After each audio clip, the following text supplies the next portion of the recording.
En 1972, un grupo de científicos canadienses quiso demostrar que los fantasmas no existen.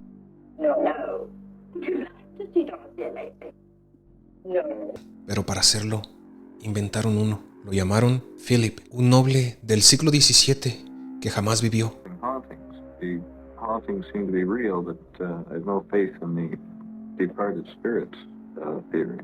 Le dieron un rostro, una historia, un pasado, y aún así algo respondió.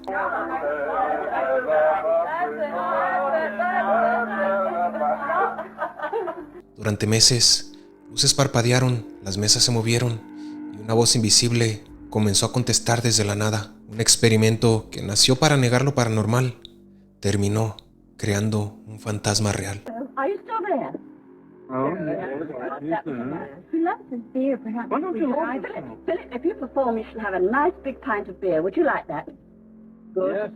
Bienvenidos a Escalofríos. Mi nombre es Víctor y yo seré su narrador. Comenzamos.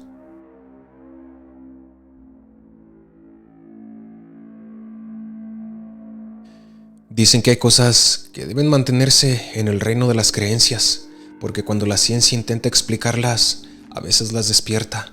En 1972, un grupo de investigadores del Toronto Society for Physical Research decidió que había llegado el momento de probar científicamente si los fenómenos paranormales eran reales o solo un truco de la mente humana. Querían crear un caso falso desde cero para demostrar que toda manifestación sobrenatural podía nacer del poder de la imaginación colectiva.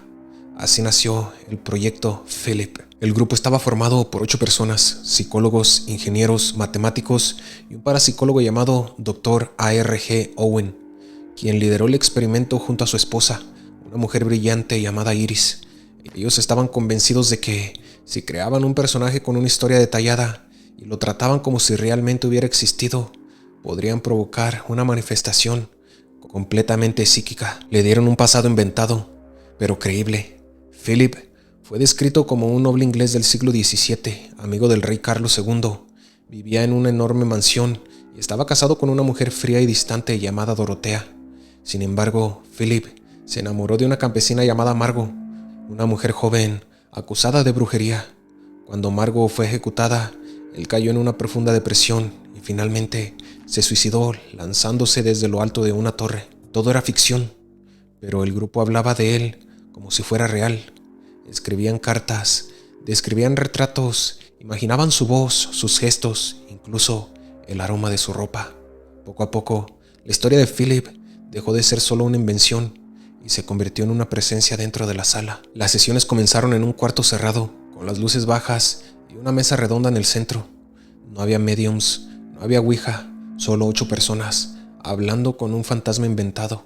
Las primeras semanas fueron silenciosas, horas y horas sin respuestas, solo el sonido del reloj y las respiraciones contenidas, hasta que una noche, mientras hablaban de la vida trágica de Philip, un golpe seco resonó sobre la mesa. Nadie se movió. Uno de los presentes preguntó en voz baja: «Philip, ¿eres tú?». La mesa respondió con un golpe. Así comenzó todo. En las semanas siguientes, los golpes se repitieron, cada vez más claros. El grupo acordó un sistema simple: un golpe para sí, 2 golpes para no. Y las respuestas parecían tener sonido. Philip respondía correctamente preguntas sobre su historia inventada, pero también otras que el grupo nunca había discutido. Las cámaras comenzaron a grabar y los investigadores notaron algo más. Cada vez que el grupo se reía, se relajaba o mostraba emoción, la actividad aumentaba. Las luces parpadeaban, las vibraciones de la mesa se volvían más intensas. Era como si Philip se alimentara de la energía emocional del grupo. Los registros audiovisuales muestran cosas que aún hoy no tienen explicación. En algunos momentos, la mesa parece deslizarse sola, se mueve con fuerza, incluso levita levemente sobre una de sus patas, como si una presencia invisible la empujara desde abajo. Los investigadores probaron todo tipo de métodos para descartar trampas: pisos antideslizantes, cámaras ocultas, sensores de movimiento. Nada pudo explicar lo que ocurría. Lo más perturbador era que Philip no solo respondía, tenía humor. A veces bromeaba con ellos, provocaba golpes cuando alguien decía algo gracioso, y en otras ocasiones pareció ofenderse si lo ignoraban. Un ente con emociones, nacido de una mentira. El grupo decidió llevar el experimento a una sala más amplia, con público y cámaras de televisión. Querían demostrar que todo era producto de la mente, pero los resultados no fueron los mismos. Delante de los periodistas, la mesa golpeó con fuerza. Los espectadores quedaron en silencio, y cuando uno de ellos preguntó: Philip, ¿puedes apagar las luces? Las luces parpadearon 3 veces y se apagaron por completo. Nadie volvió a reír después de eso. La comunidad científica se dividió. Algunos aseguraban que todo era una manifestación psíquica del inconsciente colectivo. Otros que el grupo había abierto sin querer una puerta a algo que no comprendían. Lo llamaron psicocinesis colectiva. The hauntings seem to be real, but I have no faith in the departed spirits theory. I think it's been the most exciting parapsychological experiment that I've ever taken part in. We've been interested in these physical phenomena for so many years, and I feel that at last we've made a breakthrough. Well, I'd first like to emphasize that this is an important experiment because it's done in a laboratory and it's reproducible. Una energía capaz de alterar la materia mediante la concentración emocional, pero ni siquiera esa teoría explicaba cómo un ente ficticio podía tener una personalidad propia. En uno de los registros se escuchaba a un investigador decir: es como si algo real hubiera tomado el papel de Philip. No sé qué es, pero definitivamente no somos nosotros. Los fenómenos continuaron durante meses, pero con el tiempo comenzaron a debilitarse. Las respuestas se volvieron más confusas, los golpes más leves, hasta que un día Philip simplemente dejó de responder.